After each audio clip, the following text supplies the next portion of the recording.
Hello, everybody. This is Jose. It's been a while since I've done a recording for my YouTube channel, and I've decided to do maybe as long as a 12 episode on the coordinators of the Draconis Combine. Okay, for those of you who don't know, the Draconis Combine is one of the five successor states of the Inner Sphere, founded in 2319 by the Emperor builder Shiro Kurita. The Combine has been ruled as a hereditary dictatorship by the Coordinators of House Kurita ever since. Culturally, the prevailing morals of the Combine are based on Indo-period Japan of the pre-spaceflight Terra, Earth, with a pervasive class system in which the nobility and modern samurai of the military are dominant. House Kurita's rule is also upheld by the Internal Security Force and the Order of the Five Pillars individual intelligence agencies, and all-encompassing government bureaucracy, as you might expect. From the inception, the Draconis Combine has been a state oriented towards war as its primary means of expansion and acquiring power. The nation was formed after the campaigns of Shiro Kurita resulted in an empire forged by conquest, and his successors maintained his militaristic outlook throughout the age of war, and even into the relatively peaceful Star League years. Throughout the succession wars, the Combine proved itself a military powerhouse of the Inner Sphere, posing formidable challenges to the neighboring Lyrian Commonwealth and Federated Sons, House Steiner and House Davian. Now let's talk more about this empire builder, Shiro Kurita. He was born in 2070 in the city-state of Yamashiro in the planet of New Samarkand. His father, Kamaro, valued personal discipline, intelligence, and the capability reminiscent of ancient Japanese warrior culture. Therefore, he raised both Shiro and his younger brother, Urzan, in the traditions of the 17th century Japanese samurai, focusing heavily on martial arts, swordsmanship, statesmanship, and literacy. At the age of 24, Shiro became Lord of Yashamiro. Acting swiftly, he used blackmail and assassination to remove the other five city-state rulers as threats to his growing power. In January of 2296, Shiro declared himself New Samarkand's first citizen and began planning the creation of his own interstellar empire. In March of 2302, Shiro Kurita negotiated a mutual defense pact with the nearby planet of Galadon 5, with the intent of countering the dominant economic power of the region, the Ozawa Mercantile Association, now being called OMA, to shorten it. As the director of the newly formed Alliance of Galdon, Kurita maneuvered aggressively against the OMA. By November 2303, the Alliance had ruthlessly crushed the OMA, allowing Shiro to aim for much higher ambitions. Following month, Shiro's army carried out a first full-scale interstellar invasion in history when troops from New Samarkand and Galleon 5 invaded the planet Severodrosky.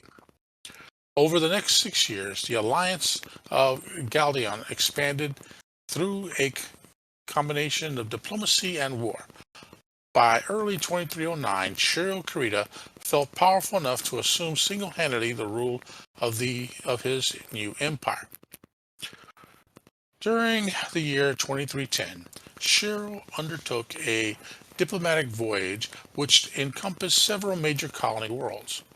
By June 2310, the alliance had grown to include over 30 inhabited worlds. Many of these planets have been brought into the alliance through secret agreements that promise Kurita's support against their enemies, which often included other members of the alliance. In June 2311, when two of these worlds, Dirion and Altair, nearly went to war with each other, the truth behind Shiro Kurita's achievements or his planning became exposed. Through most of through most just accepted, though most just accepted the rule without dispute, some worlds came to resent the methods he used to unite them, causing their leaders to begin speaking out against Shiro as the supreme ruler. To quell dissent, Shiro Kurita called for the conference on New Samarkand in September 2311, to which he invited over 1,000 politicians and distinguished leaders from the entire quadrant. When time came to address these delegates, Shiro made an impassioned plea for cooperation between all the worlds under his continued leadership. In doing so, he attempted to effect two distinct outcomes. The first was to make an honest attempt at reunification through diplomacy, focus on mutual interest in the security to galvanize against dissipation. Even so, he could hardly be certain of the unanimous outcome and only hoped that his performance would reaffirm loyalty of those already dedicated to the alliance. Therefore, his address also served to hold the audience's attention long enough for his brother Urzen Kurita to surround the building with loyal troops. At the end of his speech, Shiro offered his guests a choice: submit to his leadership or die. Ultimately, less than half the delegates present returned home safely from what later would be called the Council of One. Give me a second here. Okay.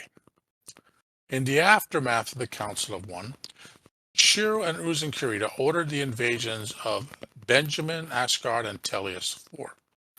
By August of 2312, all three worlds had fallen to the Kurita armies amid a brutal campaign of conquest. During the next 7 years, Shiro instigated further expansion efforts through coercive diplomacy. While most planets elected to peacefully submit to the alliance, a handful of worlds continued to ineffectively resist Shiro Kurita's battle-hardened armies. By November 2319, Shiro Kurita controlled an empire stretching from Terra to the Draconis Rift. The sheer size of the empire called for a new national identity. Thus he dissolved the alliance of Galderon and proclaimed the formation of the Draconis Combine in its stead. The Draconis Combine that he created was first intended to extend all the way closer to Terra. The rise of the Terran hegemony forced him to reconsider. He instead decided to conquer all the remaining independent worlds within the northeast quadrant of the inner sphere. Though successful, his campaign took the entire of 2320 to complete. By 2330, Shiro sensed that his new empire needed a new underlying goal, lest it succumb to stagnation. Therefore, Shiro ordered the invasion of the periphery Principality of Rashali. Although the Rashali campaign was largely a failure, and Rashali would remain effectively independent until 2510, the Draconis Combine continued to expand elsewhere during the conflict. By the time of his death in 2348, Shiro Kurita had incorporated over 6 major worlds into the Draconis Combine, which was then considered the second most powerful of all inner sphere states, second only to the Terran hegemony. And that, folks, is his story. Now, I'm not going to say that this was I don't know how complete this is, as I'm only using Sarna, and that's the only book that it appears in, the only reference that he appears in. And as you can see by what I was reading, I was having problems with some of the words, because I'm suspecting that the person that put it in was not a native English speaker. But for the most part, Shiro Kurita is the first coordinator of the Kurita space, or the Draconis Combine. Again, I use Sarna for this information. You'll see in the video that I'm going to have 3 or 4 pictures of Japanese men, or men in samurai outfits or kimonos, because I do not like the artwork that FASA used in the original books to show what Shiro Kurita looked like, and made him look like a lunatic when he was anything but a lunatic. And with that, I'm calling this the first of hopefully many episodes into my Draconis Combine. Be good, take care.